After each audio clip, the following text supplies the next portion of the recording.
ನಮಸ್ಕಾರ ಸ್ನೇಹಿತರೆ, ನಮ್ಮ ಯಾತ್ರಂ ಬೈ ವರ್ನ್ ಚಾನಲ್ಗೆ ನಿಮ್ಮೆಲ್ಲರಿಗೂ ಸ್ವಾಗತ. ನಮ್ಮ ಹೆಲ್ತಿ ಲೈಫ್ ಸ್ಟೈಲ್ ಚಾಲೆಂಜ್ನ ದಿನ 28. ಇವತ್ತು ಬೆಳಿಗ್ಗೆ ಎದ್ದೇಳಷ್ಟರಲ್ಲಿ 5:45 ಆಗಿತ್ತು. ಎದ್ದಿದ ತಕ್ಷಣ ಫಸ್ಟ್ ನೀರು ಕುಡಿದ್ವಿ. ನೀರು ಕುಡಿದು ಬೇರೆ ಕೆಲಸ ಮಾಡಿಕೊಂಡು ಆಯಿಲ್ ಪುಲ್ಲಿಂಗ್ ಎಲ್ಲ ಮಾಡ್ಕೊಳ್ಳೋ ಅಷ್ಟು ಟೈಮ್ ಇರಲಿಲ್ಲ. ಯಾಕೆಂದರೆ ಅವ್ರು ಸಂತೆಗೆ ಹೋಗಬೇಕಂತ ಹೇಳಿದರು. ಅದಕ್ಕೆ ಬ್ರಷ್ ಮಾಡಿಕೊಂಡು ಲೈಟಾಗಿ ವಾರ್ಮಪ್ ಮಾಡಿಕೊಂಡೆ ನಾನು. ಅವರಿಬ್ಬರು ಸಂತೆಗೆ ಹೋಗಿ ಬಂದರು, ನಮ್ಮ ಯಜಮಾನ್ರು ಮಗು. ಅದಾದಮೇಲೆ ಫ್ರೆಶಪ್ ಆಗಿ ಸಂತೆಯಿಂದ ಬರೋವಾಗ ಒಂದಷ್ಟು ಗ್ರೇಪ್ಸ್ ತೊಗೊಂಡು ಬಂದಿದ್ದರು. ಇವತ್ತು ನಾನು ಬ್ರೇಕ್ಫಾಸ್ಟ್ಗೆ ಗ್ರೇಪ್ಸ್ ತಿಂದೆ, ಅವರಿಬ್ಬರು ಹಾಲು ಕುಡಿದ್ರು. ಅದಾದಮೇಲೆ ಒಂದು ಆಯುರ್ವೇದಿಕ್ ಪದ್ಧತಿಯಲ್ಲಿ ಫುಡ್ ಮಾಡೋಣ ಅಂತ ಹೇಳಿ ರೈಸನ್ನು ಬೆಂಡೆಕಾಯಿ ಪಚ್ಚಡಿ ಮಾಡಿದೆ. ಮಧ್ಯದಲ್ಲಿ ಬೇರೆ ಆರ್ಡರ್ಸ್ ನೋಡ್ಕೊಳ್ತಾನೆ ಈ ಕಡೆ ಇದು ಮಾಡ್ಕೊಳ್ತಾ ಇದ್ದೆ.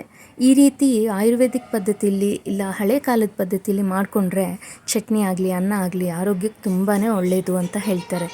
ಹಾಗಾಗಿ ನಾನು ಆ ಥರ ಟ್ರೈ ಮಾಡಿದೆ. ತುಂಬ ಚೆನ್ನಾಗಿತ್ತು ಟೇಸ್ಟು. ಮತ್ತು ಅದರದ್ದು ಗಂಜಿನ ಸಂಜೆ ಸ್ನ್ಯಾಕಾಗಿ ಕುಡಿಯೋಣ ಅಂತ ಹೇಳಿ ಸಪ್ರೇಟಾಗಿ ತೆಗೆದಿಟ್ಟೆ. ಮತ್ತು ಒಂದು ಮಧ್ಯಾಹ್ನ 2:30 ಆಗೋಗಿತ್ತು ಊಟ ಮಾಡೋಷ್ಟರಲ್ಲಿ. ಇದು ನಮ್ಮ ಇವತ್ತಿನ ಊಟ: ಬೆಂಡೆಕಾಯಿ ಚಟ್ನಿ, ನೀರು ಮಜ್ಜಿಗೆ ಮತ್ತು ರೆಡ್ ರೈಸು. ಈ ರೀತಿಯಲ್ಲಿ ಕುಕ್ ಮಾಡಿದಾಗ ರೆಡ್ ರೈಸು ಡಯಾಬಿಟಿಸ್ ಬರಲ್ಲ ಅಂತ ಹೇಳ್ತಾರೆ. ನಾನು ನಿಮಗೊಂದು ಡೀಟೇಲ್ಡ್ ವಿಡಿಯೋ ಹಾಕ್ತೀನಿ.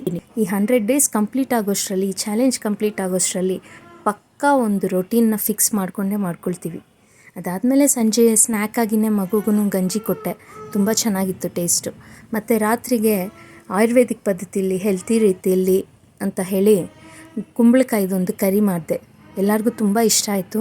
ಅಂದ್ಕೊಳ್ತೀರ ಕಸಿನ್ಸ್ ಯಾರ್ಯಾರೋ ಬಂದರು, ಅವ್ರಿಗೂ ಕೊಟ್ವಿ. ಅವ್ರಿಗೂ ಎಲ್ಲರಿಗೂ ತುಂಬ ಇಷ್ಟ ಆಯಿತು.